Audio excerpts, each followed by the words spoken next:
Okay, ഇതിപ്പം ഓർമ്മയുണ്ടെങ്കിൽ നമ്മൾ കഴിഞ്ഞ ക്ലാസ്സിൽ നമ്മൾ ഈ സിമെട്രിക് സൈഫർ മോഡൽ ഇതിൻ്റെ മോഡൽ വരെയാണ് പഠിച്ചത്. ഓർമ്മയുണ്ടോ പഠിച്ച കാര്യങ്ങൾ?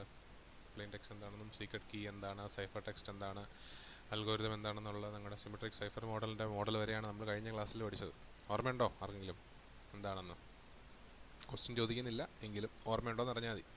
ഉണ്ടോ? ചെറുതായിട്ട്. ശരി, ജസ്റ്റ് ഒന്ന് ഞാനൊന്ന് ഒരു ഓവർവ്യൂ പറയാം.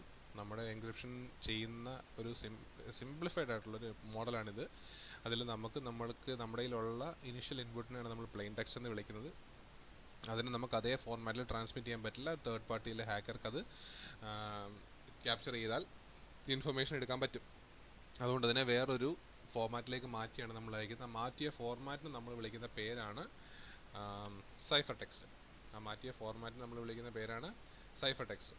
ഓക്കെ, ഈ സാധനം നമ്മുടെ ഇൻപുട്ടിന് വിളിക്കുന്ന പേര് പ്ലെയിൻ ടെക്സ്റ്റ്, മാറ്റിയ ഫോർമാറ്റിന് വിളിക്കുന്ന പേര് സൈഫർ ടെക്സ്റ്റ്. ഇതാണ് നമ്മൾ ട്രാൻസ്മിഷൻ സൈഡിൽ ചെയ്യുന്ന പരിപാടി. അത് ചെയ്യണമെങ്കിൽ ആ ഒരു പ്ലെയിൻ ടെക്സ്റ്റിനെ സൈഫർ ടെക്സ്റ്റ് ആയിട്ട് മാറ്റണമെന്നുണ്ടെങ്കിൽ നമുക്ക് രണ്ട് കാര്യങ്ങൾ ആവശ്യമാണ്. ഈ ചെയ്യുന്ന പ്രൊസീജിയറിന് നമ്മൾ വിളിക്കുന്ന പേര് എൻക്രിപ്ഷൻ എന്നാണ്. അത് ചെയ്യാൻ വേണ്ടി നമുക്ക് രണ്ട് കാര്യങ്ങൾ നമുക്ക് ആവശ്യമാണ്. നമുക്കൊരു അൽഗോരിതം നമുക്ക് ആവശ്യമാണ്. എൻക്രിപ്റ്റ് ചെയ്യാൻ വേണ്ടി ഒരു അൽഗോരിതം ആവശ്യമാണ്. ആ അൽഗോരിതത്തിലേക്ക് ഒരു ഇൻപുട്ടായിട്ട് നമുക്കൊരു കീയും നമുക്ക് ആവശ്യമാണ്. അപ്പോൾ നമ്മുടെ പ്ലെയിൻ ടെക്സ്റ്റ് എന്നുള്ള ഇനിഷ്യൽ ഇൻപുട്ടിനെ അയക്കാനുള്ള സൈഫർ ടെക്സ്റ്റ് ആക്കി മാറ്റാൻ വേണ്ടി നമുക്കൊരു എൻക്രിപ്ഷൻ അൽഗോരിതവും നമുക്കൊരു കീയും നമുക്ക് ആവശ്യമാണ്. ഈ കീയും എൻക്രിപ്ഷൻ അൽഗോരിതം ഉപയോഗിച്ച് നമ്മൾ അതിനെ പ്ലെയിൻ ടെക്സ്റ്റിനെ സൈഫർ ടെക്സ്റ്റ് ആക്കി മാറ്റും, അയച്ചു കൊടുക്കും ട്രാൻസ്മിഷൻ സൈഡിൽ. റിസീവിങ് സൈഡിൽ നമ്മൾ തിരിച്ചിതിനെ ഈ കിട്ടിയ വേറൊരു ഫോർമാറ്റിലേക്ക് മാറ്റിയ സാധനം തിരിച്ച് നമ്മുടെ ഇൻപുട്ടിൽ ഏത് ഫോർമാറ്റിലാണോ കിടന്നത് അതിലേക്ക് തിരിച്ച് മാറ്റണം. അതിന് നമ്മൾ വിളിക്കുന്ന പ്രൊസീജിയറിൻ്റെ പേര് ഡീക്രിപ്ഷൻ എന്നും. അത് ചെയ്യാൻ വേണ്ടി സിമിലർ ആയിട്ടുള്ള നമുക്കൊരു എൻക്രിപ്ഷൻ അൽഗോരിതത്തിന് സിമിലർ ആയിട്ടൊരു ഡീക്രിപ്ഷൻ അൽഗോരിതവും മോസ്റ്റ് കേസിൽ നമ്മൾ എന്താണോ എൻക്രിപ്ഷൻ അൽഗോരിതമായിട്ട് ഉപയോഗിക്കുന്നത് അതിൻ്റെ റിവേഴ്സ് ആയിരിക്കും നമ്മളിവിടെ ഉപയോഗിക്കുന്നത്, ഡീക്രിപ്ഷന് വേണ്ടി ഉപയോഗിക്കുന്നത്. അതുപോലെ തന്നെ നമുക്കൊരു കീയും നമുക്ക് ആവശ്യമാണ്. ഇതാണ് നമ്മുടെ ഒരു സിംപ്ലിഫൈഡ് ആയിട്ടുള്ളൊരു കൺവെൻഷണൽ എൻക്രിപ്ഷൻ മോഡൽ അല്ലെങ്കിൽ സൈഫർ മോഡൽ എന്ന് പറയുന്ന സാധനം ഇതാണ്. ഇതുകൊണ്ട് നിങ്ങൾക്കൊരു സംശയം നോക്കി, എന്തിനാണ് നമുക്ക് ഈ സീക്രട്ട് കീ എന്ന് പറയുന്ന ഒരു സാധനം എന്തിനും നമുക്ക് തോന്നിയേക്കാം. അതിന് റീസൺ പരീക്ഷയ്ക്ക് ചോദിക്കണം എന്നില്ല, എങ്കിൽ നിങ്ങൾ അറിഞ്ഞിരിക്കേണ്ട ഒരു കാര്യമാണ്. എന്തിനാണ് why do we need a secret key? അല്ലെങ്കിൽ എൻക്രിപ്ഷന് വേണ്ടി അൽഗോരിതം മാത്രം പോരെ, എന്തിനാണ് നമുക്കൊരു കീ എന്നുള്ള സാധനം? അൽഗോരിതം എന്ന് പറഞ്ഞൊരു വലിയ സംഭവമാണ്. അതെന്ന് പറഞ്ഞാൽ ചുമ്മാ നമുക്ക് ഇടയ്ക്കിടയ്ക്ക് പുതിയ അൽഗോരിതംസ് ഉണ്ടാക്കാനൊന്നും പറ്റില്ല. മനസ്സിലായോ? ഫോർ എക്സാമ്പിൾ, കീ എന്നൊരു സാധനം ഇല്ല, നമുക്ക് എൻക്രിപ്റ്റ് ചെയ്യാൻ വേണ്ടി നമ്മുടെ ആകെ വേണ്ട സാധനം എന്ന് പറയുന്നത് അൽഗോരിതമാണെന്ന് വിചാരിച്ചു കൊടുക്കുക. ഓക്കെ, പ്ലെയിൻ ടെക്സ്റ്റിനെ നമ്മൾ ഈ അൽഗോരിതം ഉപയോഗിച്ച് സൈഫർ ടെക്സ്റ്റ് ആക്കി മാറ്റുന്നു, അയക്കുന്നു. ഒരു തേർഡ് പാർട്ടി ഏതെങ്കിലും വഴിയിൽ ഈ അൽഗോരിതം കണ്ടുപിടിച്ചു എന്ന് വിചാരിക്കുക. ഈ അൽഗോരിതം കണ്ടുപിടിച്ച് കഴിഞ്ഞാൽ പിന്നെ അതിന് ശേഷം നമ്മൾ അയക്കുന്ന എല്ലാ ട്രാൻസ്മിഷനും ആർക്ക് തിരിച്ച് റിട്രീവ് ചെയ്തെടുക്കാൻ പറ്റും?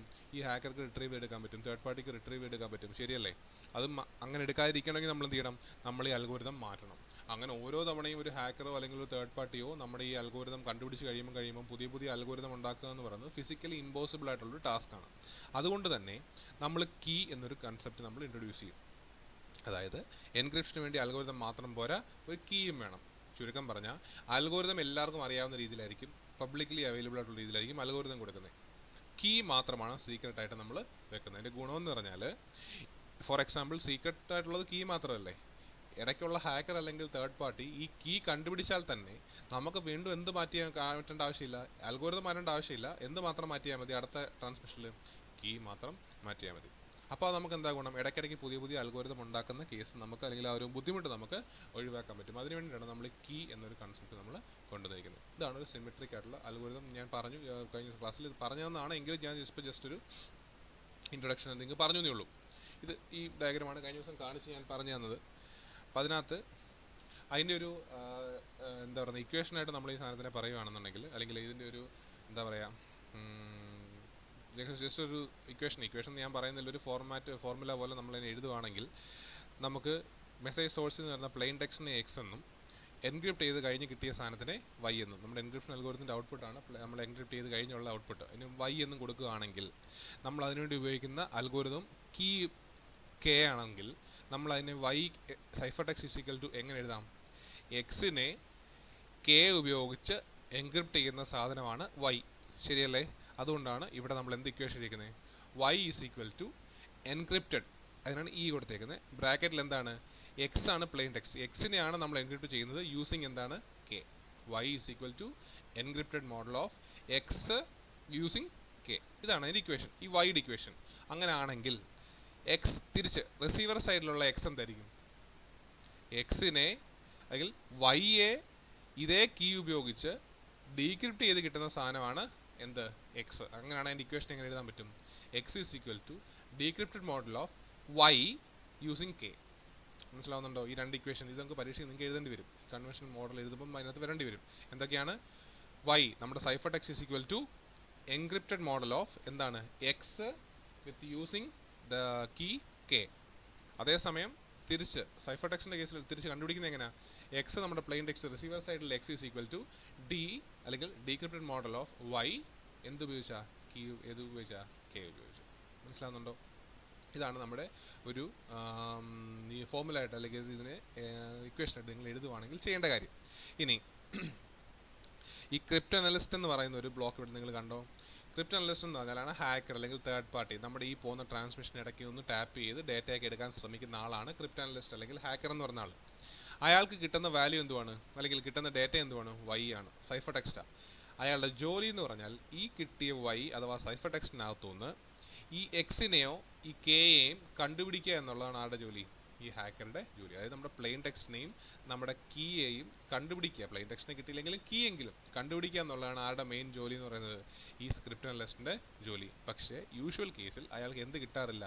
ഈ വൈക്കകത്തുനിന്ന് എക്സോ കെയോ കിട്ടാറില്ല. പകരം അയാൾക്ക് വേറൊരു എക്സും വേറൊരു കെ, അതായത് കറക്റ്റായിട്ടുള്ളതല്ലാത്ത എക്സോ കെയോ ഒക്കെ ആയിരിക്കും കിട്ടുന്നത്. അതുകൊണ്ടാണ് എക്സ് ക്യാപ്പ് കെ ക്യാപ്പ് എന്നൊക്കെ എഴുതിയിരിക്കുന്നത്. ഇപ്പോൾ ക്രിപ്റ്റ് അനലിസ്റ്റിൻ്റെ ജോലി നമ്മൾ ഈ ട്രാൻസ്മിറ്റ് ചെയ്ത നമ്മുടെ വൈക്കകത്തുനിന്ന് എക്സും കെയും കണ്ടുപിടിക്കുക എന്നുള്ളതാണ്. പക്ഷേ യൂഷ്വലി അയാൾക്ക് എന്ത് കിട്ടാറില്ല? എക്സും കെയും കിട്ടാറില്ല. കിട്ടരുത്, അതാണല്ലോ നമ്മുടെ ഉദ്ദേശം. കിട്ടാറില്ല. അത് നമ്മൾ എക്സ് ക്യാപ്പെന്നും വൈ ക്യാപ്പെന്നും നമുക്ക് വേണമെങ്കിൽ ഡിനോട്ട് ചെയ്യാൻ പറ്റും. ഇനി കുറച്ച് ഇൻഫർമേഷൻ നിങ്ങൾ അറിഞ്ഞിരിക്കേണ്ട കാര്യമുണ്ട്. അതായത് ഈ ക്രിപ്റ്റോഗ്രഫി എന്ന് പറയുന്ന നമ്മൾ പഠിക്കുന്ന സാധനം, ഈ എൻക്രിപ്റ്റ് ചെയ്ത് ട്രാൻസ്മിറ്റ് ചെയ്യുക, റിസീവറിൽ ഡീക്രിപ്റ്റ് ചെയ്യുക, അല്ലെങ്കിൽ ഈ സെക്യൂർ ആയിട്ടുള്ള കമ്മ്യൂണിക്കേറ്റ് ചെയ്യുക, ഇത് നമ്മൾ വിളിക്കുന്ന പേരാണ് ക്രിപ്റ്റോഗ്രഫി. അപ്പോൾ ഈ ക്രിപ്റ്റോഗ്രഫി എന്ന് പറഞ്ഞാൽ അല്ലെങ്കിൽ ക്രിപ്റ്റോഗ്രാഫിക് സിസ്റ്റംസിനെ നമ്മൾ ക്ലാസിഫൈ ചെയ്യുന്നത് മൂന്ന് എന്താ പറയുന്നത് ക്യാരക്ടർ ആണെങ്കിൽ രീതിയിലാണ്. മൂന്ന് രീതി അല്ലെങ്കിൽ മൂന്ന് കാര്യങ്ങളുടെ ബേസിലാണ് നമ്മൾ ബേസിക്കലി എന്തിനെ ക്ലാസിഫൈ ചെയ്യുന്നത്? ഈ ക്രിപ്റ്റോഗ്രാഫിക് സിസ്റ്റത്തിനെ ക്ലാസിഫൈ ചെയ്യുന്നത്. ഒന്നെന്ന് പറയുന്നാൽ type of operations used for transforming plain text to cipher text. അതായത് എൻക്രിപ്ഷന് വേണ്ടിയിട്ടോ അല്ലെങ്കിൽ തിരിച്ച് ഡീക്രിപ്ഷന് വേണ്ടിയിട്ടോ നമ്മൾ ഉപയോഗിക്കുന്ന ഓപ്പറേഷൻ്റെ ടൈപ്പ്, എന്ത് ചെയ്തിട്ടാണ് നമ്മൾ എന്ത് കാര്യം ചെയ്തിട്ടാണ് നമ്മൾ പ്ലെയിൻ ടെക്സ്റ്റിനെ സൈഫർ ടെക്സ്റ്റ് ആക്കുന്നത് എന്നുള്ളതനുസരിച്ച് നമ്മൾ ഒരു ക്ലാസിഫിക്കേഷൻ നടക്കും. എത്ര കീ ഉപയോഗിക്കുന്നു എന്നനുസരിച്ച് നമ്മൾ രണ്ടാമതൊരു ക്ലാസിഫിക്കേഷൻ നടത്തും. ഏത് രീതിയിലാണ് അതിനെ പ്രോസസ്സ് ചെയ്യുന്നതനുസരിച്ച് നമ്മൾ മൂന്നാമത് ക്ലാസിഫൈ ചെയ്യും. അങ്ങനെ മൂന്ന് ക്ലാസിഫിക്കേഷൻ. ഇപ്പോൾ ക്ലാസിഫിക്കേഷൻ ഓഫ് ക്രിപ്റ്റോഗ്രാഫിക് സിസ്റ്റംസ് ചോദിച്ചു കഴിഞ്ഞാൽ ഇതാണ് നിങ്ങൾ പറയേണ്ടത്. ചിലപ്പോൾ നിങ്ങൾ ചോദിക്കാം, 2 മാർക്കിന് 3 മാർക്കിന് ചോദിച്ചേക്കാം.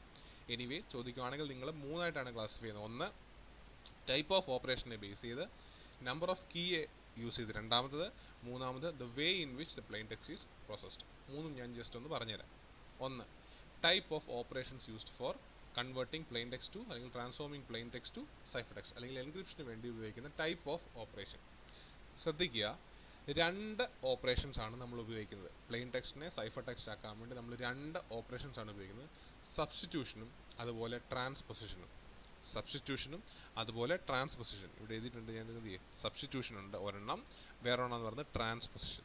സബ്സ്റ്റിറ്റ്യൂഷനും ട്രാൻസ്പൊസിഷനും. സബ്സ്റ്റിറ്റ്യൂഷൻ എന്ന് പറയുന്ന വേർഡിൻ്റെ അർത്ഥം നിങ്ങൾക്കറിയാം, റീപ്ലേസ് ചെയ്യുക. അതായത് ഒരു ലെറ്ററിനെയോ അല്ലെങ്കിൽ ഒരു സാധനത്തിനെയോ വേറൊരെണ്ണം വെച്ച് റീപ്ലേസ് ചെയ്തിട്ടാണ് നമ്മൾ സബ്സ്റ്റിറ്റ്യൂഷൻ എന്ന് പറയുന്നത്. മനസ്സിലാകുന്നുണ്ടോ? അതാണ് ഒരു ടെക്നോളജി, ഒരു ടെക്നിക്ക്. അതായത് നമുക്ക് അയക്കാനുള്ള പ്ലെയിൻ ടെക്സ്റ്റിലെ ഓരോ ലെറ്ററിനെയോ അല്ലെങ്കിൽ ഓരോ ക്യാരക്ടറിനെയോ നമ്മൾ വേറൊരെണ്ണം വെച്ച് റീപ്ലേസ് ചെയ്ത് വേറൊരു ഫോർമാറ്റിലേക്ക് മാറ്റുന്നതിനാണ് നമ്മൾ എന്ത് പേര് വിളിക്കുന്നത്? സബ്സ്റ്റിറ്റ്യൂഷൻ ടെക്നിക്ക് എന്ന് വിളിക്കുന്നത്. അതാണ് ഒരു മെത്തേഡ്. ട്രാൻസ്പൊസിഷൻ എന്ന് പറഞ്ഞാൽ റീഅറേഞ്ചിങ് എന്നാണ് അർത്ഥം.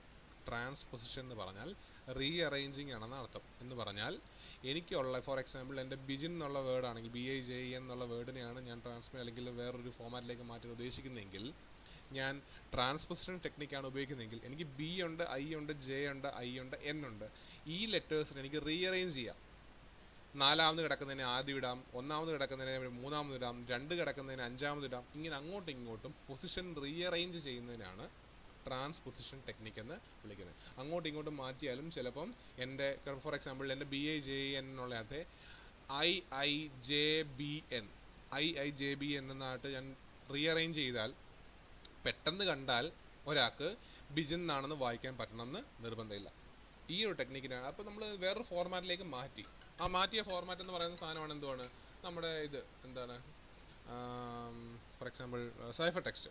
അപ്പോൾ അങ്ങനെ നമുക്ക് ചെയ്യാൻ പറ്റുന്ന മെത്തേഡിനാണ് നമ്മളിത് വിളിക്കുന്നത് ട്രാൻസ്പോസിഷൻ ടെക്നിക്ക്. അപ്പോൾ നമുക്ക് സബ്സ്റ്റിറ്റ്യൂട്ട് ചെയ്യാം. ഫോർ എക്സാമ്പിൾ BI എന്നുള്ള ബിക്ക് പകരം ഞാൻ എക്സ് ഇട്ടു, ഐക്ക് പകരം വൈ ഇട്ടു, അല്ലെങ്കിൽ ജെയ്ക്ക് പകരം കെ ഇട്ടു. അങ്ങനെ എനിക്ക് വേണമെങ്കിൽ ഒരു ലെറ്ററിനെ വേറൊരു ലെറ്റർ വെച്ച് റീപ്ലേസ് ചെയ്യാം. അത് ചെയ്യുവാണെങ്കിൽ സബ്സ്റ്റിറ്റ്യൂഷൻ ടെക്നിക്കും, അതല്ല റീഅറേഞ്ച് ചെയ്യുവാണെങ്കിൽ ട്രാൻസ്പോസിഷൻ ടെക്നിക്കും. അങ്ങനെ ഈ അറേഞ്ച് ചെയ്യുന്ന ഓപ്പറേഷൻ്റെ ബേസിൽ ഞാൻ രണ്ടായിട്ട് ക്ലാസിഫൈ ചെയ്തിട്ടുണ്ട്. എന്തൊക്കെയാണ്? സബ്സ്റ്റിറ്റ്യൂഷൻ മെത്തേഡും ഉള്ള രീതിയിലുള്ള ക്രിപ്റ്റോഗ്രഫി സിസ്റ്റംസും ഉണ്ട്, ട്രാൻസ്പോസിഷൻ ഉപയോഗിക്കുന്ന ക്രിപ്റ്റോഗ്രഫി സിസ്റ്റംസ് ഉണ്ട്. ചില കേസിൽ അതിൽ മോഡേൺ ആയിട്ടുള്ള ക്രിപ്റ്റോഗ്രഫി സിസ്റ്റംസ്, മോഡേൺ ആയിട്ടുള്ള ആൾക്കാർ ഈ രണ്ടും ഉപയോഗിക്കും. അതായത് ഈ പറയുന്ന ക്രിപ്റ്റോഗ്രഫി ആയിട്ട് നമ്മുടെ സബ്സ്റ്റിറ്റ്യൂഷൻ ഉപയോഗിക്കും, ട്രാൻസ്പോസിഷൻ ഉപയോഗിക്കും. ഒരു മിനിറ്റ്, ഒരു കോൾ വരുന്നത്.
ഹലോ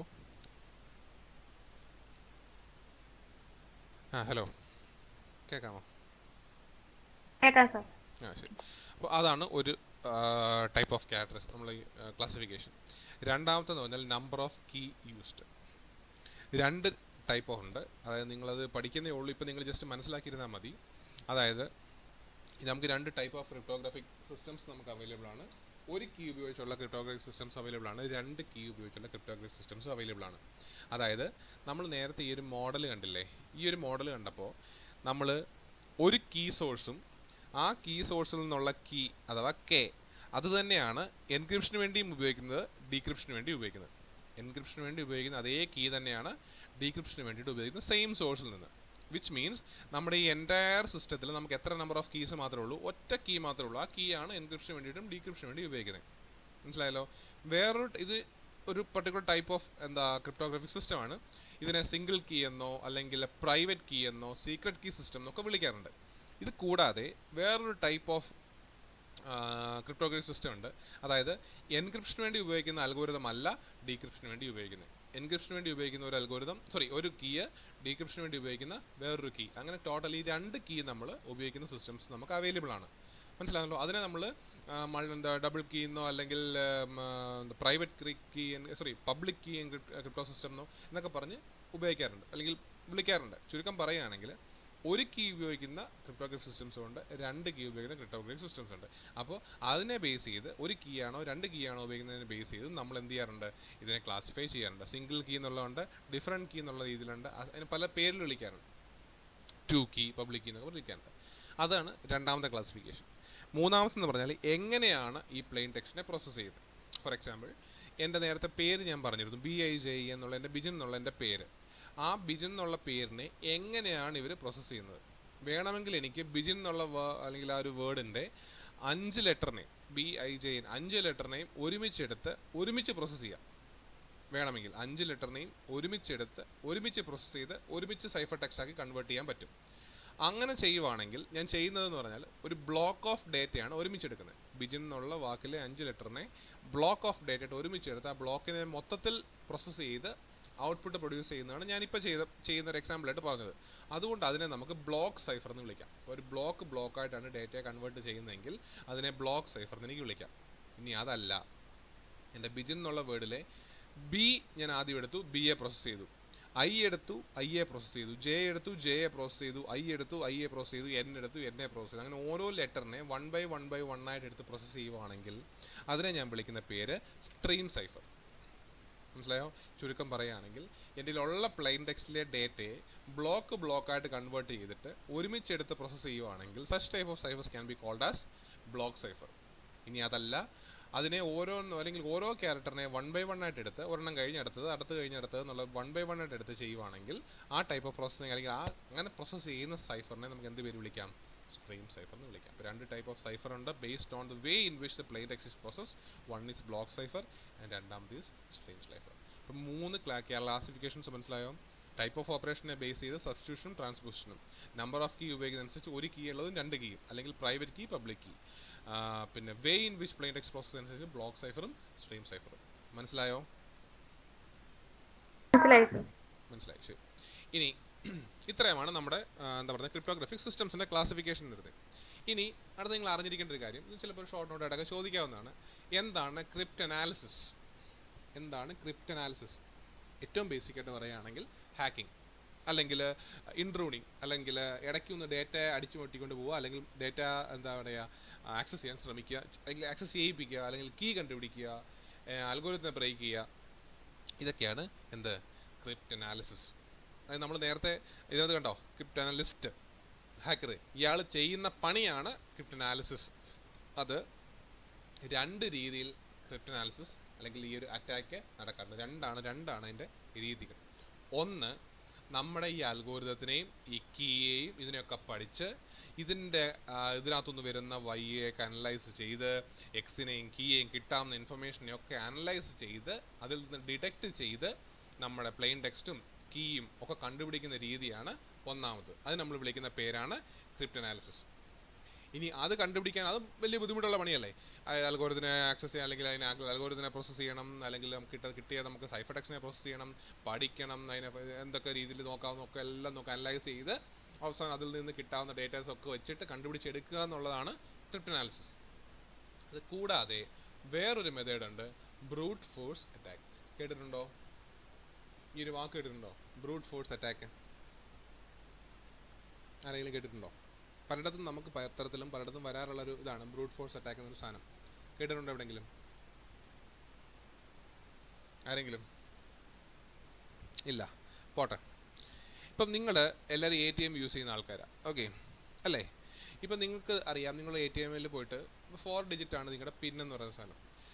നിങ്ങൾ ATM-ൽ പോയിട്ട് നിങ്ങളൊരു എത്ര തവണ വരെ നിങ്ങൾക്ക് കാർഡ് ബ്ലോക്ക് ആവാതെ തെറ്റായിട്ടുള്ള പിൻ അടിച്ചു കൊടുക്കാൻ പറ്റും? എത്ര തവണ പറ്റും? 3 തവണയാണ്. 3 തവണ. 3 തവണ കഴിഞ്ഞാൽ എന്ത് പറ്റും?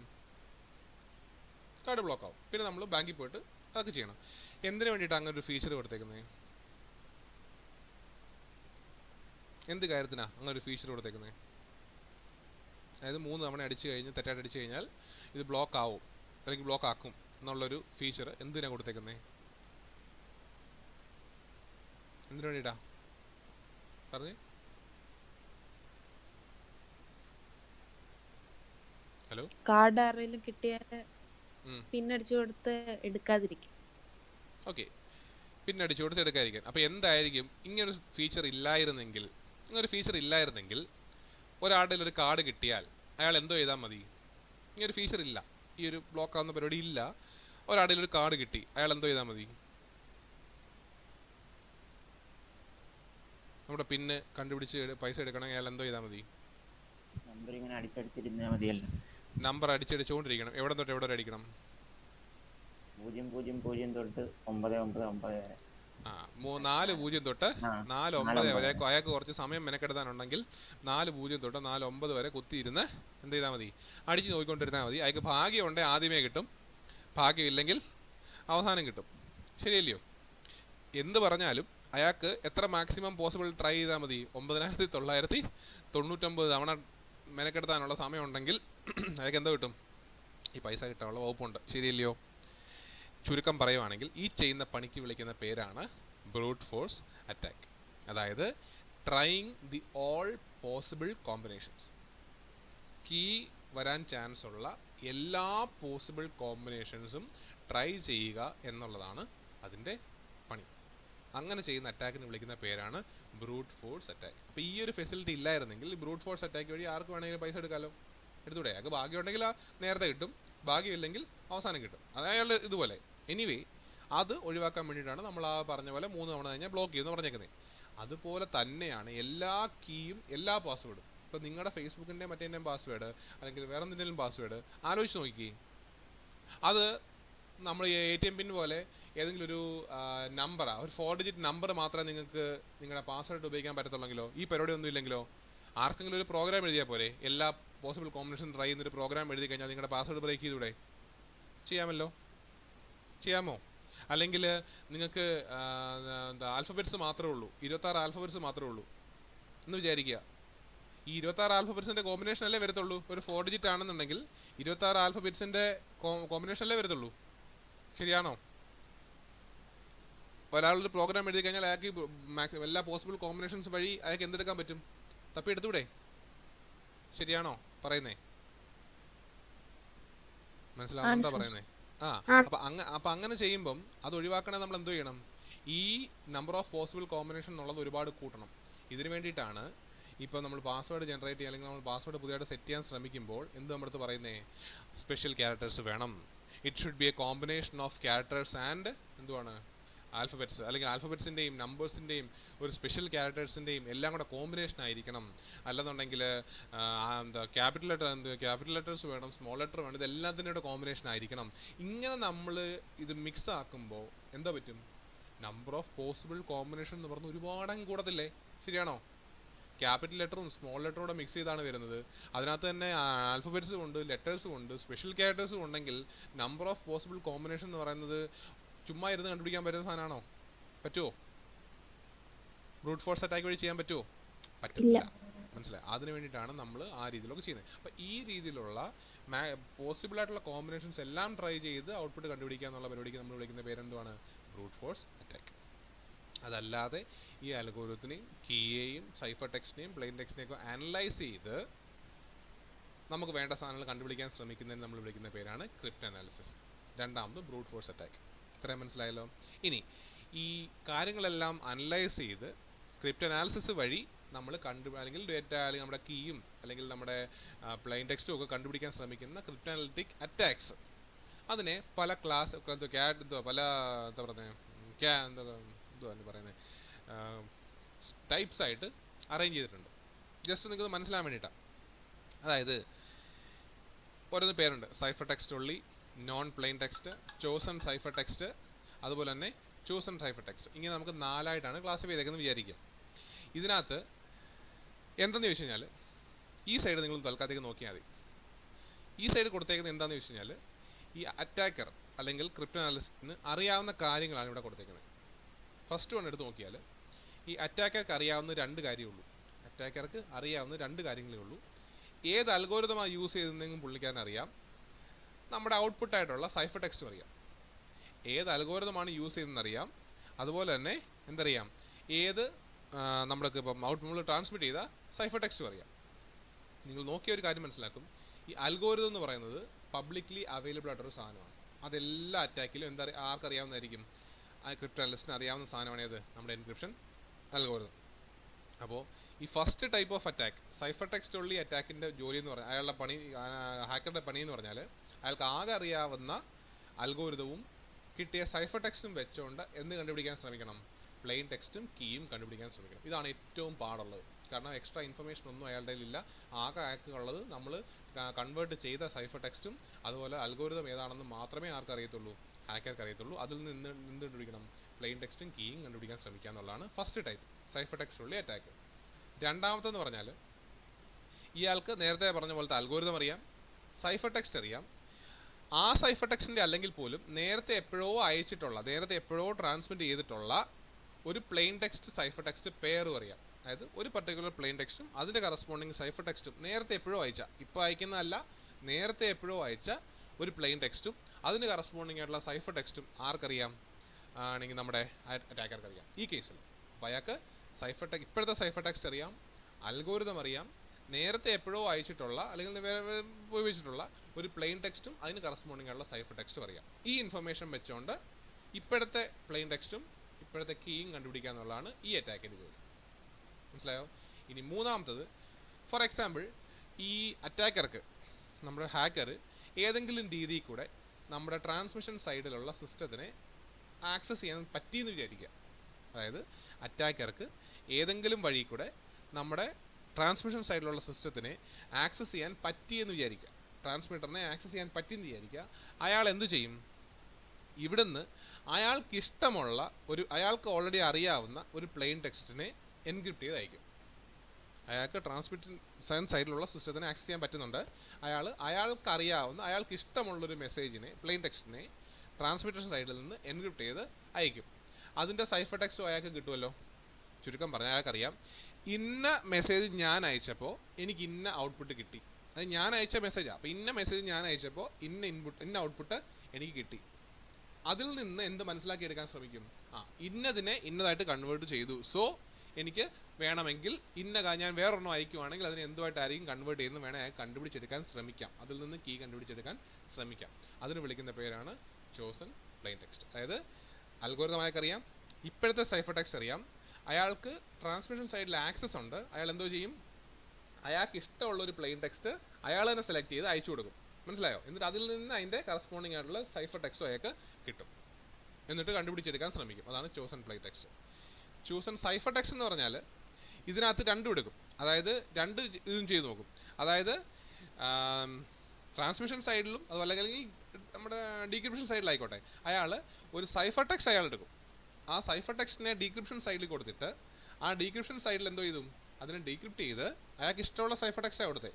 അതിനെ ഡീക്രിപ്ഷൻ സൈഡിൽ ഡീക്രിപ്റ്റ് ചെയ്ത് പ്ലെയിൻ ടെക്സ്റ്റ് ആക്കി നോക്കും. അതായത് ഇന്നതിനെ ഇന്ന സൈഫർ ടെക്സ്റ്റ് കൊടുത്താൽ ഇന്ന പ്ലെയിൻ ടെക്സ്റ്റ് കിട്ടും എന്ന് കണ്ടുപിടിച്ചിട്ട് അതിൽ നിന്ന് എന്ത് കണ്ടുപിടിക്കാൻ ശ്രമിക്കും? ഇപ്പോൾ ഉള്ള പ്ലെയിൻ ടെക്സ്റ്റും അല്ലെങ്കിൽ കറസ്പോണ്ടിങ് ആയിട്ടുള്ള നമ്മുടെ കീയും കണ്ടുപിടിക്കാൻ ശ്രമിക്കുക എന്നുള്ളതാണ് ചോസൺ സൈഫർ ടെക്സ്റ്റ്. ചുരുക്കം ഇത്ര ഓർത്തിരുന്നാൽ മതി. എല്ലാ കേസിലും അയാൾക്ക് എന്ത് കാര്യങ്ങളൊക്കെ അറിയാമായിരിക്കും? സൈഫർ ടെക്സ്റ്റും അറിയാമായിരിക്കും, എൻക്രിപ്ഷൻ അൽഗോരിതവും അറിയാമായിരിക്കും. സൈഫർ ടെക്സ്റ്റ് ഉള്ളി അറ്റാക്ക് ആണെങ്കിൽ ഇത്തരം കാര്യം മാത്രമേ ഉള്ളൂ. നോൺ പ്ലെയിൻ ടെക്സ്റ്റ് ആണെങ്കിൽ പ്ലെയിൻ ടെക്സ്റ്റ് കൂടെ അറിയാം, പഴയത്. ചോസൺ പ്ലെയിൻ ടെക്സ്റ്റ് ആണെങ്കിൽ ഇനിഷ്യലി ട്രാൻസ്മിഷൻ സൈഡിൽ ആക്സസ് ഉണ്ട്, അയാൾ അയക്കുന്ന പ്ലെയിൻ ടെക്സ്റ്റ് തന്നെ അയാൾ സെലക്ട് ചെയ്തതാണ്. ചോസൺ സൈഫർ ടെക്സ്റ്റ് ആണെങ്കിലോ ഡീക്രിപ്ഷൻ സൈഡിൽ ഡീക്രിപ്റ്റ് ചെയ്യാൻ വേണ്ടി കൊടുക്കുന്ന സൈഫർ ടെക്സ്റ്റ് തന്നെ ആര് ചൂസ് ചെയ്തതാണ്? ക്രിപ്റ്റ് ചൂസ് ചെയ്തതാണ്. ഇതാണ് 4 type of crypt analytic attacks. ഇപ്പോൾ 2 ടൈപ്പ് ഓഫ് അറ്റാക്ക് ഉണ്ട്.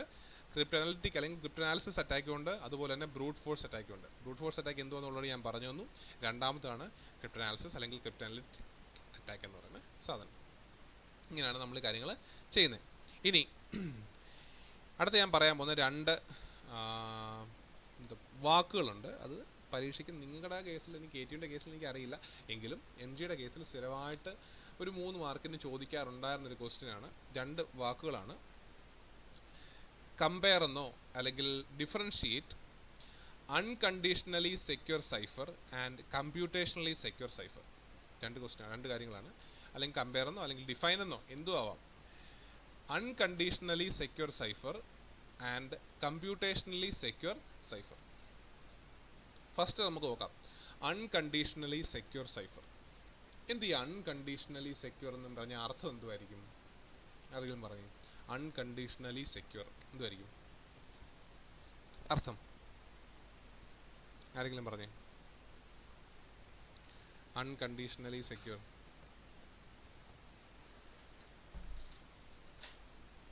എന്തായിരിക്കും? ഇത് അർത്ഥം എന്ന് പറഞ്ഞേ ആരെങ്കിലും. Unconditionally secure. ഹലോ, ഒന്ന് പറയല്ലേ. ഹലോ, പോയോ? ഹലോ, എന്നാ പറഞ്ഞ ഇങ്ങോട്ട്. എന്തു ഇപ്പൊ ഒരു വേർഡിന്റെ അർത്ഥം ഇവിടെ ചോദിച്ചത്? Unconditionally secure. ആ വേർഡിന്റെ അർത്ഥം എന്തു? അൺകണ്ടീഷണൽ എന്ന് പറഞ്ഞേ. ലൈജു ഉണ്ടോ അവിടെ? പറഞ്ഞേ എന്തോന്ന് പറഞ്ഞേ. എന്തു അൺകണ്ടീഷണൽ എന്ന് പറഞ്ഞ അർത്ഥം? കണ്ടീഷൻ ഒന്നും ഇല്ലാതെ. വേറെ കണ്ടീഷൻ ഒന്നും ഇല്ലാതെ എന്നാണ് പറയുന്നത്. ഓക്കെ, ശരി. വേറെ ആരെങ്കിലും പറയാമോ? കണ്ടീഷൻ ഒന്നും ഇല്ലാതെ തന്നെ വച്ചു. കണ്ടീഷൻ ഒന്നും ഇല്ലാതെ തന്നെ സെക്യൂറാണ്. സിമ്പിൾ എത്രേ ഉള്ളൂ. ഹാക്കർക്ക് കിട്ടുന്നത് നമ്മുടെ സൈഫർ ടെക്സ്റ്റ് ആണല്ലോ. ഹാക്കർക്ക് കിട്ടുന്നത് നമ്മുടെ സൈഫർ ടെക്സ്റ്റാണ്. വാട്ട് ഈഫ് ആ സൈഫർ ടെക്സ്റ്റിനകത്ത് നമ്മുടെ പ്ലെയിൻ ടെക്സ്റ്റിനെ പറ്റിയോ അല്ലെങ്കിൽ കീയെ പറ്റിയോ ഉള്ള ഇൻഫർമേഷൻ ഇല്ലെന്ന് വിചാരിക്കുക. അയാൾക്ക് കിട്ടുന്ന സൈഫർ ടെക്സ്റ്റിനകത്ത് നമ്മുടെ പ്ലെയിൻ ടെക്സ്റ്റിനെ പറ്റിയോ അല്ലെന്നുണ്ടെങ്കിൽ നമ്മുടെ കീയെ പറ്റിയോ ഉള്ള ആവശ്യത്തിനുള്ള ഇൻഫർമേഷൻ ഇല്ല എന്ന് വിചാരിക്കുക. ഹാക്കർ കിട്ടിയ ഇൻഫർമേഷനിൽ ആവശ്യമുള്ള ഇൻഫർമേഷൻ ഇല്ല എന്ന് വിചാരിക്കുക. അങ്ങനെ ഇൻഫർമേഷൻ ഇല്ലെങ്കിൽ അയാൾ എന്തൊക്കെ തലയെ കുത്തി നിന്ന് ചെയ്താലും അതിൽ നിന്ന് ഇല്ലാത്ത ഇൻഫർമേഷൻ കണ്ടുപിടിച്ചെടുക്കാൻ പറ്റുമോ പിള്ളേരെ? മനസ്സിലാവുന്നുണ്ടോ? അതായത് അയാൾ നമ്മൾ ഓൾറെഡി അയച്ച സൈഫർ ടെക്സ്റ്റിനകത്ത് അത് ഹാക്കർ എടുത്തു. അതിനകത്ത് നമ്മുടെ പ്ലെയിൻ ടെക്സ്റ്റിനെ പറ്റിയും കീയെ പറ്റിയുമുള്ള ആവശ്യത്തിനുള്ള ഇൻഫർമേഷൻ ഇല്ല. അങ്ങനെ ഇൻഫർമേഷൻ ഇല്ലാത്തൊരു സാധനത്തിനകത്തുനിന്ന് ഇൻഫർമേഷൻ കണ്ടുപിടിച്ചെടുക്കാൻ പറ്റത്തില്ലല്ലോ. Which means under any circumstances or under any condition ആ സൈഫറിനെ ബ്രേക്ക് ചെയ്യാൻ പറ്റുമോ? കാരണം അതിനകത്ത് ഇൻഫർമേഷൻ ഇല്ല. പിന്നെ എങ്ങനെ ബ്രേക്ക് ചെയ്യുന്നത്? പറ്റുമോ? ഇല്ല. അപ്പം അങ്ങനെയുള്ള സൈഫർ ആണെങ്കിൽ നമുക്കതിന് എന്ത് പേര് വിളിക്കാം? Unconditionally secure cipher. കാരണം അണ്ടർ നോ കണ്ടീഷൻ എന്ത് ചെയ്യാൻ പറ്റത്തില്ല, ആ സൈഫറിനെ ബ്രേക്ക് ചെയ്യാൻ പറ്റത്തില്ല. അല്ലെങ്കിൽ അണ്ടർ എനി കണ്ടീഷൻ ആ സൈഫർ സെക്യൂർ ആണ്. അതുകൊണ്ട് നമുക്കതിന് എന്ത് പേര് വിളിക്കാം? അൺകണ്ടീഷണലി സെക്യൂർ സൈഫർ എന്ന് വിളിക്കാൻ പറ്റും. ഇതാണ് ഒരു ടൈപ്പ്. രണ്ടാമത്തെ ഞാൻ പറഞ്ഞ എന്തുവാ? Computationally secure cipher. സപ്പോസ് ഒരു സൈഫർ ഉണ്ട്. ആ സൈഫർ ഒരു വലിയ സാധനം, അതിൽ വലിയ പാടുള്ള സാധനമെന്ന് വിചാരിച്ചോളുക. അത് ബ്രേക്ക് ചെയ്യാൻ അല്ലെങ്കിൽ ഒത്തിരി പണിയുള്ളതാണ്. അപ്പോൾ അത് പൊട്ടിച്ചെടുക്കാൻ ബ്രേക്ക് ചെയ്യാൻ ആ സൈഫർ അതിനകത്തുനിന്ന് ഡേറ്റ എക്സ്ട്രാക്ട് ചെയ്തെടുക്കാൻ ഭയങ്കര പാടുള്ള കാര്യമാണ്. ഫോർ എക്സാമ്പിൾ ഒരാഴ്ച എടുക്കുമെന്ന് വിചാരിക്കുക. ഒരാഴ്ച എടുക്കും ആ ഒരു ഇൻഫർമേഷൻ ബ്രേക്ക് ചെയ്തെടുക്കാൻ എന്ന് വിചാരിക്കുക. പക്ഷേ ആ ഇൻഫർമേഷൻ്റെ വാല്യൂ അല്ലെങ്കിൽ ആ മെസ്സേജിനകത്തുള്ള വാല്യൂ ചിലപ്പോൾ ഒരു ദിവസത്തേക്കേ ഉള്ളൂ. ഓരോ ദിവസം ഇവർ മാറ്റിക്കൊണ്ടിരിക്കാന്ന് വെച്ചാൽ ഒരു ദിവസത്തേക്കേ ഉള്ളൂ ഗുണം. ആ ഇൻഫർമേഷൻ ഞാൻ ബ്രേക്ക് ചെയ്തെടുത്താലും എനിക്ക് ഒരു ദിവസത്തേക്കേ ഉള്ളൂ അതിൻ്റെ വാലിഡിറ്റി എന്ന് വിചാരിക്കുക. ഇത് ബ്രേക്ക് ചെയ്യാൻ എനിക്ക് ഒരാഴ്ച എടുക്കുമെന്ന് വിചാരിക്കുക. അത് ഞാൻ കഷ്ടപ്പെട്ട് മെനക്കെട്ട് ഒരാഴ്ച കൊണ്ട് ബ്രേക്ക് ചെയ്തിട്ട് വല്ല കാര്യമുണ്ടോ? ഒരു ദിവസമേ ഉള്ളൂ അതിൻ്റെ വാലിഡിറ്റി. ആ മെസ്സേജിൻ്റെ വാലിഡിറ്റി ഒരു ദിവസമേ ഉള്ളൂ. ഞാൻ ഒരാഴ്ച കഷ്ടപ്പെട്ടത് ബ്രേക്ക് ചെയ്തിട്ട് കാര്യം വല്ലതും ഉണ്ടോ? ഇല്ല. എന്ന് പറഞ്ഞാൽ അത്രയും കഷ്ടപ്പെട്ട് ബ്രേക്ക് ചെയ്ത് വരുമ്പോഴത്തേക്ക് എന്താ പറ്റും? ഇതിൻ്റെ വാലിഡിറ്റി കഴിഞ്ഞില്ലേ? പിന്നെ ഞാൻ ബ്രേക്ക് ചെയ്തുകൊണ്ടുള്ള ഗുണം വല്ലതും ഉണ്ടോ? എനിക്ക് ഉണ്ടോ? ഇല്ല. അതുപോലെ തന്നെ ഇപ്പം ഇത് വലിയ ആണെങ്കിൽ പണിയൊക്കെ എടുത്ത് എനിക്കത് ബ്രേക്ക് ചെയ്യാൻ വേണ്ടി എനിക്ക് ഒരുപാട് പൈസ ചിലവാകുമെന്ന് വിചാരിക്കുക. അത് ഈ ഒരു സൈഫർ ബ്രേക്ക് ചെയ്യാൻ വേണ്ടിയിട്ട് ഞാൻ പൈസ മാത്രമല്ല, നമ്മുടെ സമയം, നമ്മുടെ അധ്വാനം, പൈസ, ഇതെല്ലാം കുറേ മെനക്കെടുത്ത് ഞാനൊരു സൈഫർ ബ്രേക്ക് ചെയ്യണമെങ്കിൽ അതിൽ നിന്ന് കിട്ടുന്ന ഇൻഫർമേഷൻ അതനുസരിച്ചുള്ള ഒരു വില വേണ്ടേ? അതിൽ നിന്ന് കിട്ടുന്ന ഇൻഫർമേഷന് ഒരു വില വേണമല്ലോ, ശരിയല്ലേ? അല്ലാതെ ഇപ്പം ആരുടെയെങ്കിലും ഒരു പേരോ അല്ലെന്നുണ്ടെങ്കിൽ ആരുടെയെങ്കിലും ഒരു വീട്ടിലെ പെറ്റിൻ്റെ പേരോ എന്തെങ്കിലും മാത്രം അറിയാൻ വേണ്ടിയിട്ട് ആരും ഇത്രയും കഷ്ടപ്പെട്ട് ഇത്രയും കാശും അല്ലെങ്കിൽ അധ്വാനവും സമയം മുടക്കി ചെയ്യുമോ?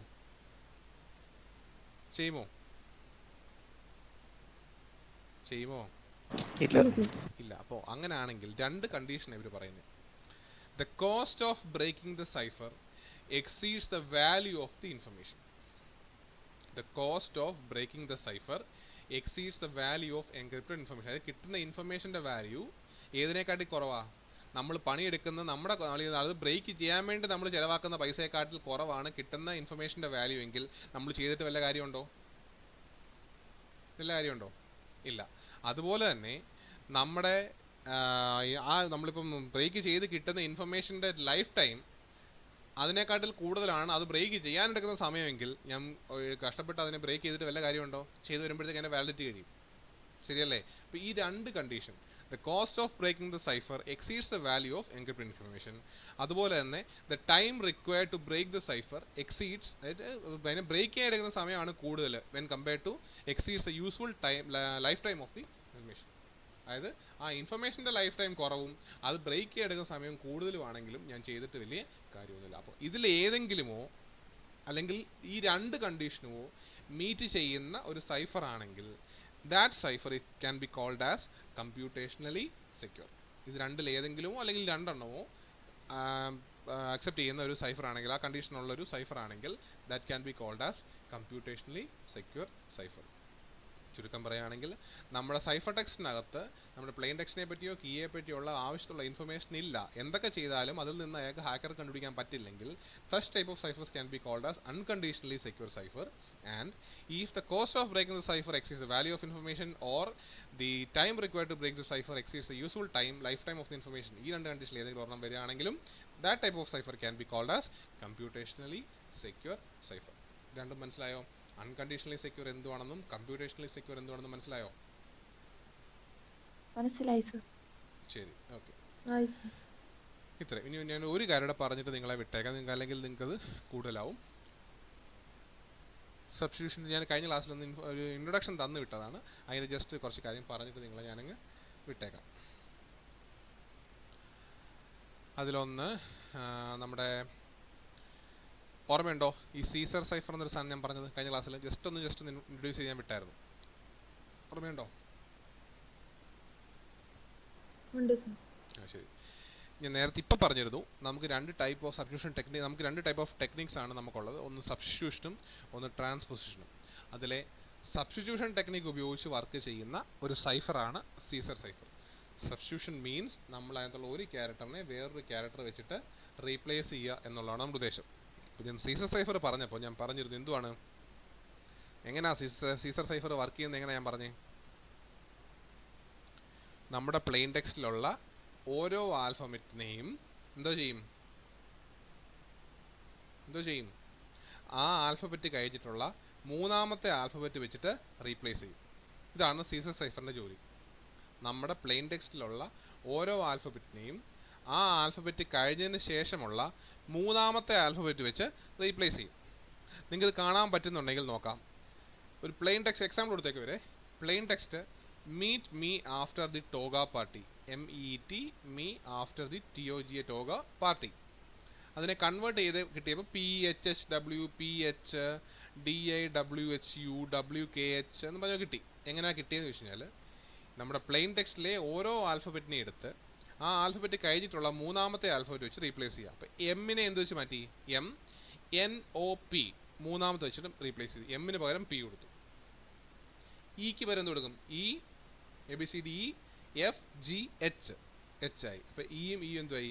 HH. T എന്തുവാവും? UVW. മനസ്സിലായോ? ആൽഫബറ്റ് 26 ലാസ്റ്റ് വന്നു കഴിഞ്ഞാൽ വീണ്ടും തിരിച്ച് എയിൽ തുടങ്ങും. മനസ്സിലാവുന്നുണ്ടോ? അപ്പം ഓരോന്നും അങ്ങനെ. എ വരുമ്പോൾ എന്ത് ചെയ്യും? എ കഴിഞ്ഞിട്ട് അല്ലെങ്കിൽ BCD എ എന്തുവായി? D ആയി. എഫ് എന്തുവായി? GHI ആയി. മനസ്സിലായോ? അങ്ങനെ ഓരോ ആൽഫബറ്റിനെയും ആ ആൽഫബറ്റ് കഴിഞ്ഞിട്ടുള്ള മൂന്നാമത്തെ ലെറ്റർ വെച്ച് റീപ്ലേസ് ചെയ്ത് കിട്ടുന്ന സൈഫറിന് വിളിക്കുന്ന പേരാണ് Caesar cipher.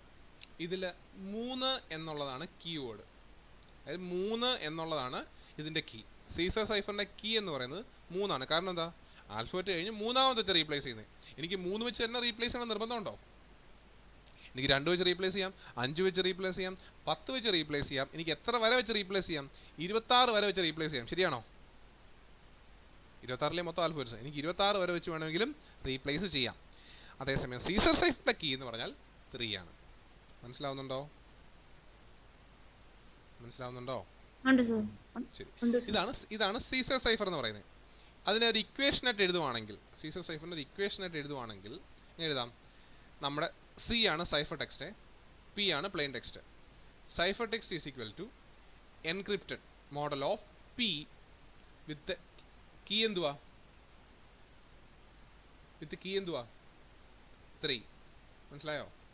Cipher text C is equal to encrypted model of P using the key എത്ര? 3. മനസ്സിലായോ? മനസ്സിലായോ? ഓക്കെ, ശരി. അത് എന്തുവാ എൻക്രിപ്ഷൻ? എന്തുവാ? നമ്മുടെ പ്ലെയിൻ ടെക്സ്റ്റിലുള്ള ഏതാണോ ആൽഫബറ്റ് അതിനെ +3 mod 26. ഇതാണ് ഇക്വേഷൻ. P plain text +3 mod 26. എന്തിനാ ഈ mod 26 ചെയ്യുന്നത്? mod 26 ചെയ്യുന്നത് എന്തിനാ? നമുക്ക് 26 ആൽഫബറ്റ്സ് അല്ലേ ഉള്ളൂ. ഇസഡ് കഴിഞ്ഞാൽ പിന്നെ എങ്ങോട്ട് പോകണം തിരിച്ച്? ഏഴ്. അതിന് വേണ്ടിയിട്ടാണ് മോഡ് 26 ചെയ്യുന്നത്. മനസ്സിലായി? 26 വരെ നമ്മളെ കൊണ്ട് വരുന്നത്. 27 എന്നൊരു ലെറ്റർ നമുക്കുണ്ടോ? P+3 ചെയ്യുമ്പം ഫോർ എക്സാമ്പിൾ നമ്മൾ ഓരോ ലെറ്ററിന് ഓരോ നമ്പർ കൊടുക്കുക. എക്ക് 0, ബിക്ക് 1, സിക്ക് 2, ഡിക്ക് 3 ഓരോ നമ്പർ കൊടുത്ത് അവസാനം ഇസഡിന് 25 വരെ കൊടുത്തു എന്ന് വിചാരിക്കുക. ഓക്കെ, നമ്മുടെ കീ 3 പ്ലെയിൻ ടെക്സ്റ്റ് സെഡാ. സെഡിൻ്റെ നമ്പർ എത്ര? 25. അപ്പം 25 + 3 28. 28 എന്നൊരു ആൽഫബറ്റ് ഉണ്ടോ? ഇല്ല. ഇല്ല. അപ്പോൾ 28ന് പകരം നമ്മൾ എന്തോ ചെയ്യണം? 26 കഴിഞ്ഞാൽ പിന്നെ വീണ്ടും 1 0 1 എന്നല്ലേ പോന്നേ? മനസ്സിലായോ? ആ റൗണ്ട് ഓഫ് ചെയ്യാൻ വേണ്ടിയിട്ടാണ് നമ്മൾ എന്ത് ചെയ്യുന്നത്? മോഡ് 26 നമ്മൾ ചെയ്യുന്നത്. മനസ്സിലാവുന്നുണ്ടോ? അപ്പോൾ സീസർ സൈഫറിൻ്റെ ഇക്വേഷനാണ് cipher text C is equal to encrypted model of plain text P with key of 3. അത് സീസർ സൈഫറിന്. എന്നാൽ എല്ലാ സൈഫറിനും ഈ 3 തന്നെ ആവണം നിർബന്ധമുണ്ടോ? എല്ലാ സൈഫറിനും 3 തന്നെ ആവണം നിർബന്ധമുണ്ടോ? അത് 1 ആവാം, 2 ആവാം, 4 ആവാം, 5 ആവാം, 25 അല്ല ഏത് വാല്യൂ ആയിക്കൂടെ? ആകാമോ? ആയിക്കൂടെ? ആകാം. അങ്ങനെയാണെങ്കിൽ നമ്മൾ അതിനും എന്ത് ചെയ്തു? 1 2 3 എല്ലാം കൊടുക്കുന്നതിന് പകരം അതിന് എന്തോ ഇട്ട് റീപ്ലേസ് ചെയ്തു? കെ എന്ന് പറഞ്ഞൊരു കീക്ക് പകരം K, which means cipher text C is equal to encrypted model of P plain text with key K. അപ്പോൾ നമ്മൾ എങ്ങനെയാണ് ചെയ്യുന്നത്? നമ്മുടെ plain text plus K mod 26. മനസ്സിലായോ? ഇതാണ് ഒരു സീസർ സൈഫറിൻ്റെ അല്ലെങ്കിൽ ജനറൽ ഇക്വേഷനും സീസർ സൈഫറിൻ്റെ ഇക്വേഷൻ ഇത്. മനസ്സിലായോ? ഇനി തിരിച്ച് ഡീക്രിപ്റ്റ് ചെയ്യണം. എന്ത് ചെയ്യണം? ഇത് എൻക്രിപ്റ്റ് ചെയ്തു, ഇതിനെ ഡീക്രിപ്റ്റ് ചെയ്യണം. എന്ത് ചെയ്യണം? അപ്പോൾ നേരത്തെ ചെയ്തത് നമുക്കറിയാം ഇത് സീസർ സൈഫർ ആണെന്ന്. ഡീക്രിപ്റ്റ് ചെയ്യണം. എന്ത് ചെയ്യണം? പുറമോട്ട് എടുത്താൽ പോരെ? കൂട്ടുന്നതിന് പകരം കുറച്ചാൽ പോരെ? ശരിയാണോ? എമ്മിനകത്തു നിന്ന് കൂട്ടി 3 ലെറ്റർ പോയതാണ് P. അപ്പം തിരിച്ച് Pക്കകത്തു നിന്ന് 3 കുറച്ചാൽ ഏത് കിട്ടും? എം കിട്ടത്തില്ലേ? അപ്പോൾ അങ്ങനെ തിരിച്ച് നമുക്ക് എന്ത് ചെയ്യാം? എല്ലാം കുറച്ച് നമുക്ക് എന്ത് ചെയ്യാം?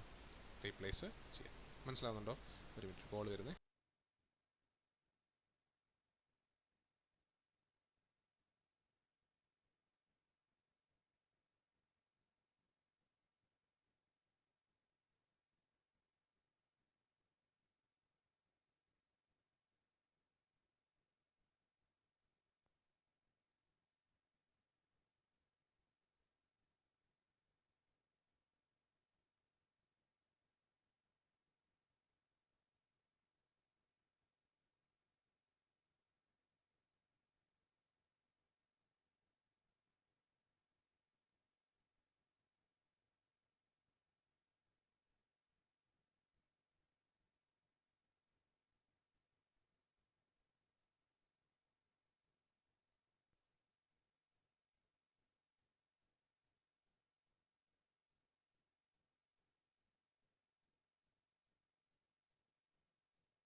ഓക്കെ, അപ്പോൾ നമ്മൾ കുറച്ച് കഴിഞ്ഞാൽ നമുക്ക് എന്ത് കിട്ടും?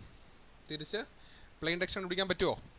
പറ്റണമല്ലോ, ശരിയല്ലേ? അങ്ങോട്ട് കൂട്ടിയ സൈഫർ ടെക്സ്റ്റ് കിട്ടുമെങ്കിൽ കുറച്ചാൽ പ്ലെയിൻ ടെക്സ്റ്റ് കിട്ടാൻ പറ്റണം. അങ്ങനെയാണെങ്കിൽ നമുക്ക് തിരിച്ചെങ്ങനെ എഴുതാം?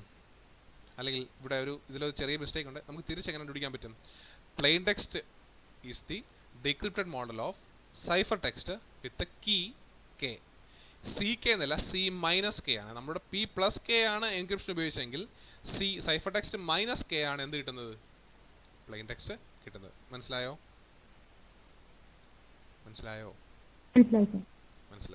ഇപ്പം കണ്ട കൺസെപ്റ്റ് മനസ്സിലായി? എന്തൊക്കെയാണ് സീസർ സൈഫറിൻ്റെ പരിപാടി? മനസ്സിലായോ? എന്താണ് സീസർ സൈഫർ, എങ്ങനെയാണ് ചെയ്തത്? പരീക്ഷയ്ക്ക് സീസർ സൈഫർ സാറിന് ചോദിക്കാറില്ല, എങ്കിലും ചോദിക്കുവാണെങ്കിൽ നിങ്ങൾക്കൊരു വാക്കോ ഒരു സെൻറ്റൻസോ തന്നിട്ട് എന്താ എൻക്രിപ്റ്റ് യൂസിങ് സീസർ സൈഫർ എന്ന് ചോദിച്ചാൽ ചെയ്യാൻ പറ്റുമോ? പറ്റും സർ. എന്തോ ചെയ്താൽ മതി? ഓരോ ലെറ്ററിനെ എടുക്കുക, അത് കഴിഞ്ഞുള്ള 3ാമത്തെ ലെറ്റർ വെച്ച് റീപ്ലേസ് ചെയ്യുക. ഇനി അഥവാ അവർ പരീക്ഷയ്ക്ക് ചോദിക്കുകയാണ് using Caesar cipher with the key 5 എന്തോ ചെയ്യണം? വിത്ത് ദ കീ 5 ഒരു കീ കൂടെ തന്നെങ്കിൽ എന്തോ ചെയ്യണം? മൂന്നാമത്തെ വെച്ച് റീപ്ലേസ് ചെയ്യുന്നതിന് പകരം എത്രാമത്തെ വെച്ച് റീപ്ലേസ് ചെയ്യണം? അഞ്ചാമത്തെ വെച്ച് റീപ്ലേസ്. വേറെ ഒന്നും ചെയ്യാനില്ല. തിരിച്ച് ഡീക്രിപ്റ്റ് ചെയ്താൽ എന്താ? ഡീക്രിപ്റ്റ് ചെയ്യണം എന്തോ ചെയ്താൽ മതി? 5 കുറച്ചെടുത്താലും മതി. മനസ്സിലായോ? കൺസെപ്റ്റ് മനസ്സിലാവുന്നുണ്ടോ? ഉണ്ട് സർ. മനസ്സിലായി. സംശയമൊന്നും ഇല്ലല്ലോ ആർക്കും? ഇല്ല. ശരി. അപ്പോൾ ഇപ്പോൾ ഇത്രയും മതി. നമുക്ക് അടുത്ത ക്ലാസ്സിൽ ഇത് ഈ നമ്മുടെ സബ്ജക്റ്റിൻ്റെ ബാക്കിയുള്ള 2 പോർഷൻ കൂടെ ഉള്ളത് തീർന്ന് ഈ സിലബസ് ഈ മോഡ്യൂൾ നമുക്ക് തീർക്കാം. ഡൗട്ടില്ലല്ലോ? ഉണ്ടോ? ഇല്ല സർ. ശരി ശരി. ഇല്ല സർ. ഓ ശരി.